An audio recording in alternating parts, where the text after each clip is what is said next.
गाढवाय म्हणा आधी लागायचं बरं पैसा घालवायचा तर चांगल्याला घालवायचा तर घालवायचा तुम्हाला 100% ज्यावेळेस द्यायचं त्यावेळेस थोडं विकत गाढव विकत.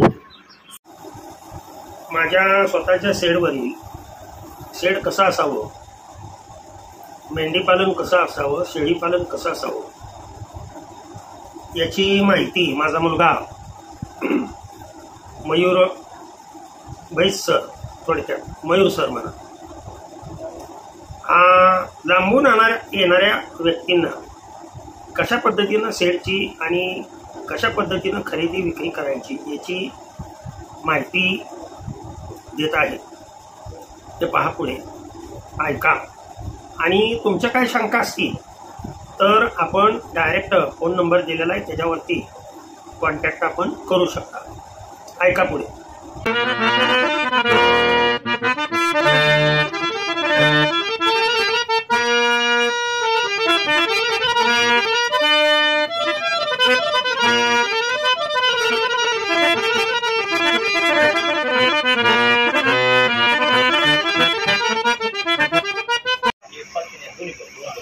पत्र असावं, मध्ये तुम्हाला सांगतो गावन असावी, साईडने आपल्याला मध्ये जवान असावी, साईडच्या बाजूने आपल्याला शेंडेड सोडता येतं पावसाळ्यामध्ये, आतमध्ये निवाऱ्याला जातात. आणि त्याच्या साईडला तुम्हाला जेवढं जाळी मारता येईल तेवढी मारायची, तेवढी तुम्हाला जाळी मारता येईल तेवढी जाळी मारा. राहिली बाजू आतमध्ये. मी काय सांगतो, तुम्ही 10 आपण सुरुवात केली तर करतानाच असं करायचं की भविष्यात उद्या आपल्याला एखादा प्लॅन हा मोडायचा जरी असला की त्या शेडचा वापर दुसऱ्या कामासाठी म्हणून शेडी थोडंसं प्रशस्त असावी. भलं तुमच्या माघारी तुमच्या मुलांची नाही कमीत कमी कधी एखादी गाडी बसावी, काय पावसा पाण्याचा राहणार तर काय आणलं तर पेटतो, साईडला भिंती मारल्या फुली जाईल. शेड ही प्रशस्त असावं, उंच असावं, वारं मिळावं चारी बाजूनी. साईडनी जी आहे ती जाळी मारून टाकायची, त्याच्यामध्ये दावण ठेवायची. दरवाजाचा जे ओपनिंग आहे ते आपल्या घराच्या समोरच्या का, कारण त्याच्या सेफ्टीसाठी त्यांच्या. दुसरी गोष्ट आपल्याला जाण्यासाठी लोक आमच्याकडे आहे किती उडी केवढ्यावर मारते तेवढ्यावर मारते सगळं आपली द्यायची त्याला. जाळीची ती स्ट्रॉंग होतायची ना. आणि तुम्हाला सांगतो आता मी बिबट्याला कसं आहे थोडंसं अंतर जर दिलं उडी मारायला, लांब पळत उडी मारायचं त्याला कमी तेवढे. जाळी काय करायची अशी हे मारायची म्हणजे आडवी अशी अँगल करायची आणि त्याला तारा कटार घेऊन आहे आपल्या तारा आणि कुत्रे 1-2 पाहिजे चित्रेची 2 किलो काय करायचं जाळी मेंढरातच सवय मेंढ्यांमध्येच कुत्र्याची लहान 2-3 किलो एखादं पिल्लू जरी सोड आतमध्ये एखादा कप्पा काढायचा त्याला पिल्लूही त्यातच सांभाळायचं म्हणजे ती त्याला शिकतात, त्याला सवय लागते. आणि बाहेर जरी पडलं तर त्याच्याबरोबर. आणि 1 किलो याच्या मागे 6-7 परत एक दुसरी बाहेर तिथून उडी मारायचं तो इथूनच आपलं. हां पण मी काय म्हणतो येतात पडत बिबटे जे आहे ती जास्त प्रमाणात बिबट्या आणि रानडुकर आमच्याकडे कुठे रानडुकर नाही काय अडचण. रानडुकर आहे खाली बिबट्याचं आहे, बिबटे त्याच्यामुळे ती बिबटी आहे. जाळीच्या बाबतीत तुम्हाला स्ट्रॉंग करून घ्यावं लागेल. जाळी तुम्ही नियोजन पद्धती व्यवस्थित करा. खालची बाजू रानडुकरासाठी जाम करून द्यायची. रानडुकर काय उडी मारून येत नाही, खालनं कॉन्क्रीट करावं लागतं. खालनं काय करायचं जाळी मारून द्यायची, त्याला लय पर्याय. जाळी मारायला लय पर्याय ती काय तुम्हाला कोणीही सांगेल. तुम्हाला तिथला माणूस मला अशी फिटिंग करायची म्हणजे ती परत करता येईल. आता राहिली महत्त्वाची गोष्ट आतली तुम्हाला सांगितलं सुरुवाती 10 करा. लय मोठा घास घ्यायचा प्रयत्न करू नका. लगेच तुम्हाला मी 100 करा म्हणून दिले की सांगू शकतो. तोटा झाला म्हणजे तुमचाच होणार आहे. तुमचा तोटा झाला म्हणजे मग सांगणाऱ्याला कसं होतं, मी सांगायचं तुम्हाला एवढ्या घ्या तेवढ्या घ्या, तर तुम्ही तोट्यात आला म्हणजे कसं होतं तुमचा बोली थोडासा मनाला राहतो. मला जरी नाही बोललो तर सुरुवातीला आपलं स्वतः आपण कुठं आहे, आपण किती करू शकतो ही एक 4-2 महिन्यात अंदाज येतो. ज्यावेळेस तुम्हाला अंदाज येईल, एखाद्या गोष्टीचा अंदाज येईल, या व्यवसायाचा अंदाज येईल, त्या टायमाला तुमची भूक किती आहे तुम्हाला कळते. त्याच्यानुसार तुम्ही खायला सांगता. असे ना असे एक्स्ट्रा ना बंद बंद चालू व्हायला काही अडचण लागत नाही. तुम्ही आत्ता इथं 2 लाख रुपये ठेवा, तुमचं सगळं तुम्ही घरी जायच्यात तुमच्या जागेवर सगळ्या वस्तू असतील. पैसे असलेले चालू होतं पण ते टिकवणं लय महत्वाचं. अलग लक्षात टिकवणं लय महत्वाचं आणि टिकवणं जे आहे ते सरासरी अनुभवाशिवाय टिकवून येत नाही. मी सांगून तुम्हाला किंवा दुसऱ्या एखाद्याने सांगून अनुभव मिळत नाही. त्याला स्वतःलाच घासावं लागतं. स्वतःला जर घासायचं असेल किंवा स्वतःला जर अपदायचं असेल तर मी काय म्हणतो माहिती आहे का, आपल्याला पड्यापासून केलं म्हणजे ज्या गोष्टी 100ला आहेत त्या बी गोष्टी 10ला आहेत. अलग सगळ्यात महत्वाची गोष्ट जनावरात जर पोट भरलं त्याला जर क्लायमेट सूट झालं, सूट व्हायचं म्हणजे काय असतं, पोटभर अन्न भरपूर खुराक मापात भरपूर म्हणजे कसं त्याला जो पौष्टिक प्रोटीनयुक्त पदार्थ पाहिजे तो एक रेशो त्याला जर व्यवस्थित मिळाला, चाऱ्याचा, खुराकाचा आणि पाण्याचा, विषय संपला. मोकळं पाय फिरायला मिळालं म्हणजे बेस्ट झाला. खुराकात काय काय घ्यायला पाहिजे? खुराकात काय माहिती आहे का, खुराकामध्ये प्रोटीनयुक्त खुराक असावा, थोडासा पोटभरणी खुराक असावा आणि जेणेकरून मेंढ्या जर असतील तर चाऱ्यांमधूनच प्रोटीनचा आपण पुरवठा करायचा. चाऱ्यांमधून मेथी घास करायचा, दशरथ घास करायचा, वाळला तुरचं भुसकट वापरायचं. तुऱ्याच्या भुसकटामुळं पाणी पितात, पाण्यामधनं लय प्रोटीन जातं. दुसरी गोष्ट, मेथी घासात भरपूर प्रोटीन आहे, दशरथ घासात सुद्धा प्रोटीन आहे. मेथी घास असेल, दशरथ घास असेल, थोडंसं हातगा म्हणजे जे तुम्हाला घालता येईल, सुबाबळ असेल, ते सगळं थोड्या थोड्या प्रमाणात असेल तर त्यांना खुराकाची लई गरज पडत. लिंबाचा पाला, हे झाड पाला, मेंढ्यांमध्ये लिंबाचा पाला चांगला एक नंबर. जंतनाशक म्हणून काम करते, पिकाचं काम करते, खायला वाढवते, शरीर तो आपला चालवते आणि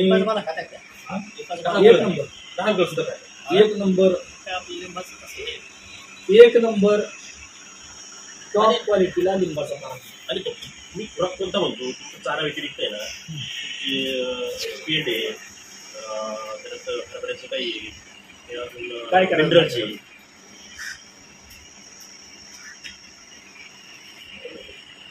ज्या मेंढ्या आहेत ज्या आपण लावणी ठेवणार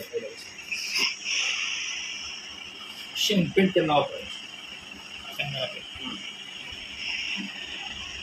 मकाचा भरडा असेल, मका असेल तो वापरायचा. ज्वारी आहे का नाही, त्याचंही थोड्या प्रमाणात. गहू असतील तेही चांगलं, तांदूळ असतील तेही चांगलं. हे सगळ्याचं जर मिक्सर केलं आणि भरडा करून घातला तरी बेस्ट. पण हा सकाळी सकाळी द्यायचा. तुम्ही हीच तर महत्वाचं आहे प्रोटीन. तुम्ही चारा जर प्रोटीनयुक्त घातला तरी एक टाइम खुराक लय लागतो. खुराक काय काम करत असतो, पोट भरण्याचं काम करतो. आता आपले कसं आहे, चपाती खाणे आणि दूध पिणे फरक आहे ना. दुधातनं प्रोटीन मिळतं, भूक लय लागत नाही. चपातीने ती काम करतेच ना, पण दुधातनं जरा थोडंसं तेज प्रमाण राहतं, थोडंसं कॅल्शियमचं प्रमाण जास्त राहतं. कशाच प्रकारे खुराक म्हणून वापर करायचा. लय बी खुराक आणलेला तर आपल्याला परवडत. म्हणून काय म्हणतो मी, आपल्याला खुराक जो आहे तो चाऱ्यात वापरायचा. मिथिगाच श्रद्धा असून तुम्ही वाळा कुठलाही चारा वापरा, दुसरं काय लागत. मुरघास तर बेस्ट. आमच्याकडे मुरघास आहे ना, ते आम्हाला लावायची गरज नाही. शेतकरी लावत्या, ट्रॅक्टरवाली येतात, त्यांची ते करून हा तेच काय अडचण नाही. तेच मुरघासाला मकाची वैरण असं मका तुमची ज्वारी सगळं येतं तिथं. हा म्हणजे ट्रे असं एक नंबर. एक आता घास करावा लागेल. मिथिगाच दशरथ घास करा. दसराच घास म्हणजे काय, युट्यूबला टाका असं लसूण घास वेगळा, लसूण घास आणि दशरथ घास एकच. मेथी घास आणि लसूण घास म्हणजे एक. दशरथ घास जे आहे ते थोडंसं त्याच्यात वेगळा प्रकार आहे. सुबाबळीसारखी पानं असतात त्याला आणि वर शेंगा आहे. कोरेगाव कर्जत या साईडला बरोबर खायची ती मेथी घासासारखंच काम करते. आणि दुसरी गोष्ट मी तुम्हाला सांगतो, या सगळ्यात भरपूर प्रोटीन मिळणार. तर खुराक जे आहे ते लिमिट स्वरूपातच वापरायचं. आता 3 महिन्याची जे आणणार आहे आपण, 4 महिन्याची आणणार आहे, त्यांचं एक तर दूध तुटलेलं असणार बरोबर. ही खुराकाव सांभाळावं लागणार. ही महिनाभर थोडी शिरीवश येणार. तर तुम्ही मेथीघास दशरथ घास जर तुमच्याकडे असेल बरोबर, मेथीघास दशरथ घास तुमच्याकडे जर असेल, चारा जर चांगला असेल, लिंबाला पाला जर तुम्ही बांधला, त्यांचं चाऱ्यावर पोट भरलं तर मग तुम्ही कुठलाही खुराक जी आहे ती थोड्या प्रमाणात वापरू शकता. शेणपेंड काय करायला माहिती आहे का, थोड्या प्रमाणात ठेवायची. कारण स्निग्ध पदार्थ आहे त्याच्यावर. स्निग्ध पदार्थामुळं चिकाटी राहते, तेलकटपणा राहतो, म्हणजे तेज राहतात. तेज राहतं म्हणजे मरकट केस असत्या, चमकत्या आणि खाल्लेला अंडी लागते. मका जी आहे ती आपली वापरायची. मका जी आहे आपली, मका तुमच्याकडे किरड्या मका आहे तर म्हणलं मका जी आहे ती ते भरपूर वर्षभर चालते. हो, भरडा करायचा. आणि ते डायरेक्ट टर्नवर येते का? आता तू मका एवढं की याची कुट्टी करतो काय विषय नाही, डायरेक्ट टर्न. त्याच्यात कुट्टी आली, त्याच्यात लेबर आलं, त्याच्यात ते शेतकऱ्याचे पैसे आहे. मी काय अडचण नाही, पण ती इकत घेऊन तुम्हाला परवडणार. इकत घ्यायचं म्हणल्यावर तुम्हाला परवडणार नाही. तुम्हाला असं शिकाय दूध देणार जनावर नाही. तुम्ही इकत जर घ्यायला लागला तर तुम्हाला क्षेत्र आम्ही त्यासाठी विचारलं. तुम्ही 2 एकर त्याला गुंतवा लागेल. मका तुम्ही आज कसं मिळतं तुमच्याकडे? टन कसं मिळतं? 2700 रुपये. 2700 रुपये टन. हा, आणि म्हणजे एक बोल 2700 रुपये. हा, म्हणजे एक टन मका आहे ना, 1000 किलो 2700 रुपये. म्हणजे हायशी राहणार कुट्टी करून बोटात भरून 2700. सगळं करून 2700 रुपये. ठीक आहे. मग तुम्हाला जे क्षेत्र आहे रानामध्ये ना, त्याच्यात एकरभर मकाच करायची आणि एकदाच मुरगाच भरून ठेवायचा. एकर भरायचं तुमचं चांगलं 10-15 बॅगी भरते मोठ्या टनाच्या, बरं का. 10-15 टन होतं. त्याला खर्च कमी. 10-15 हजारात तुमचं एवढं होतं की वर्षभर पुरतं. तुम्हाला विकत घ्यायची गरज. मी ती गाठ दशरथ गाছ ही 8-15 दिवसाला परत मागणे कापल तसा आपलं तो रोजच्या रोज ते घालायचं. रोजच्या रोज ते घालायचं आणि मुरगा शेत टायमाला घासायचा. मेथीला दशरथ गाछ शेत टायमाला घासायचा. तुरीचं बुसकाट राहणार तिकडे वर तिकडच्या साईडला मिळेल तुम्हाला. हरभऱ्याचं बुसकाट, तुरीचं बुसकाट, वाळ्या चाऱ्यात काहीतरी वापरावं लागतं. सोयाबीनचं मिळू शकतो थोडंफार. ज्वारी होती का तुमच्याकडे? नाही, आमची ज्वारी आम्ही तिकडे ते सोलापुरी ज्वारी वाळला चार लागतो. आणि मग काय करू शकता तुम्ही? बड्या प्रमाणात बुसकाट जे आहे ते आणायचं. 5-6 रुपयांनी बुसकाट किलो. इकडं आंध्र कुठे येतो? कर्नाटक, बार्शी, बीड या साईडला मिळतं. तुम्हाला सांगतो की 5,000, 6,000, 7,000 रुपयांनी टन मिळतं. एक 5 टन आणून ठेवायचं. 1,000 त्याला घालवायचं वर्षाचं. मुरगास घरचा करायचा. मिठीला दशरथ ठेवायचं. चाऱ्याला 1,00,000 रुपये जर तुमचे जाणार असतील तर उत्पादन त्याच्या 4 पटीने निघालं पाहिजे. 4,00,000 रुपये तुम्हाला मिळाले पाहिजे. 4,00,000 रुपये जर तुम्हाला मिळायचे असतील तर 4,00,000 रुपये मिळण्यासाठी कमीत कमी सरासरी एक वस्तू जर 10,000 जर विकायची मध्ये तुमची तर तुमच्याकडे नग किती लागणार आहे? 40 नग लागणार आहे. 40 नग जर तुमच्याकडे उत्पादन विक्रीसाठी लागणार असतील तर तुम्हाला मेंढ्या असतील तर कमीत कमी 30 मेंढ्या तर तुम्हाला करावं लागतील. 30 मेंढ्याला 1,00,000 रुपये तुम्ही ज्यावेळेस खुराक आणि चारा घालचा खर्च त्यावेळेस तुम्हाला ते परवडणार. अलग बडी आला जर घरचं दशरथ असेल, मिळती कसं असेल, एक वर्ष थोडासा खर्च होतो. परत मी म्हणतो भलं 4,00,000 रुपये जर नाही मिळाले कमीमध्ये तर 20 जरी टॉप क्वालिटीच्या मेंढ्या ठेवल्या तुम्ही, 20 टॉप क्वालिटीच्या मेंढ्या ठेवल्या 3-4 लाख रुपये तुम्हाला मिळतो. 20 किती लॉट येतील त्याची? 20 मेंढ्या जर ठेवल्या तुम्ही. अच्छा, 20 मेंढ्या ठेवल्या. 20 मेंढ्या जर ठेवल्या आणि एक बकरा चांगला ठेवला, बंदिस्त जर केलं एका वर्षामध्ये वर्षकच धरायचं द्यायचं. 5 महिन्याचा गाभण काळ, 5 आणि 5 10 महिने गेलं गाभण काळ. वर राहिले किती? 2 महिने. ती 2 महिने पुढचं 2 महिने 14 महिन्याचे कोर्स धरायचं. अरे 4 मीठ गेल्यानंतर दीड महिन्यात लागून नाही. तिथनं पुढे 1 महिनाभर दूध राहतं. 2 महिन्यापुढं तुला जी आहे ती कशी सांभाळावं लागतं? तुमच्या टाकीवर प्रभाव सांभाळावं लागतं. मग परत त्या एखाद्याला मेंढीला दूध कमी आलं तर मग गडी जर असेल तर एखादी जर्शी घ्यायला लागते.